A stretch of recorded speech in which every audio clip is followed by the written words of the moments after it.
Hello everyone and welcome back to my channel. If you're new to my channel, welcome. It's great to have you here. So for today we're making this delicious coconut jollof rice. I'm sure some of you have heard of it before, some of you haven't, and for those that haven't, you're in for a treat. I will show you how to make it. Now coconut jollof rice is very different, it's distinct, it's in a world of its own, and it is absolutely very easy to make. So let's go. Start off first by heating up oil in the pan and then add your onions. At this point I need you to reduce the heat to medium to low heat because you want to fry that onions very gently. You don't want it to burn. So fry for at least about 5 to 7 minutes until it is translucent and it is nicely sauteed. Now add the tomato paste.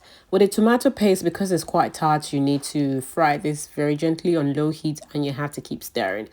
Because tomato paste can be quite tart, it needs to be cooked slowly, not very high heat at all because it will burn. So you need to be very careful around frying this and keep stirring. I'm sure you'll be thinking, well, why do I have to fry it for a long time? That tartness needs to come off, or else by the time you finish cooking the whole meal, you can still taste that tartness, and that's not really good. So ensure you fry it on low heat for at least about 10 to 13 minutes.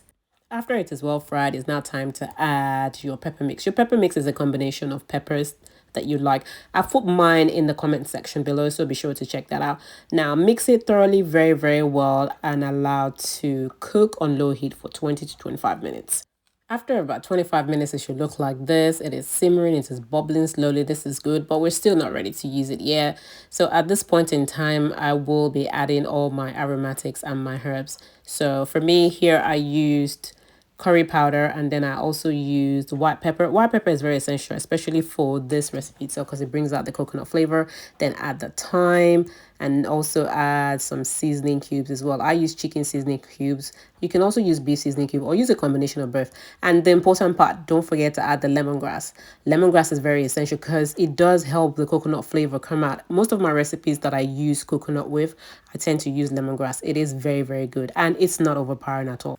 So mix that very well, and don't forget we also need to add some salt because yes, salt is very essential. And then cover this up and let simmer for 15 minutes. After over 15 minutes, it's now time to add the coconut milk. The coconut milk here that I use is full fat coconut milk. It's not sweetened, so ensure you get non-sweetened coconut milk, and ensure that the one that you use, especially if you're using the ones from the can, make sure it's not the one that is watered down. It is actually coconut milk and not cream. Now mix this very well. Look at how luscious that looks. Don't worry, you might be thinking, oh, is it this light in color? Don't worry. Simmer that for at least about 8 to 10 minutes. After about 8 to 10 minutes, it should look like this. It's now time for you to add the rice. With the rice, I use golden Sela basmati rice. I find it very easy to use, and when it's cooked, the grains really come out perfect and very grainy and not stodgy at all. So mix this very well and allow to simmer on low heat for 10 minutes. It's very essential you do this, don't miss that step, okay? And after about 10 minutes, check on the rice. It should look like this. You will notice that the liquid has reduced. It's not fully cooked yet, but this is very good because it means that the rice has fully taken on the coconut flavor. But now it's time to add the beef or chicken stock. I use chicken stock here. I didn't add a lot of chicken stock. I only used just enough quantity to be able to cook the rice. One thing about jollof rice is that you don't really need a lot of liquid at all. Majority of the rice is cooked with steam. So please don't be tempted to think that you need a lot of stock or water to cook the rice. You will end up with soggy rice and you won't like it at all.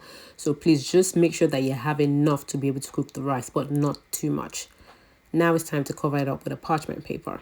Now put the lid on top and seal off all the sides with the parchment paper so that the steam doesn't escape, and allow the jollof rice to steam on low heat for 35 to 40 minutes. After about 35 to 40 minutes, it should look like this. Now gently fluff the rice. You can see the grains that are perfect, and at this point the aroma will also be distinct as well. So fluff it gently and ensure that you lift every part of the rice up. For me, I still like to steam this, so I will still be steaming it again for another 5 to 10 minutes. So don't forget to do that as well, but make sure you fluff it gently before you do the 5 to 10 minutes.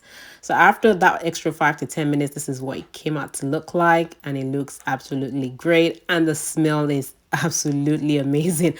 I know I said absolutely about twice there, but I couldn't help it. It was that good. So there you have it. Your coconut jollof rice is ready to serve. Serve that up. You can eat it with any kind of protein that you like. You can eat it with chicken. You can eat it with beef, either stewed beef or stewed chicken, or even grilled chicken. Either way, just make sure you enjoy yourself. And don't forget, you need to share this with your family and friends because you don't want to be the only one eating all this goodness. So don't forget to like and subscribe to my YouTube channel, and I'll see you in my next post.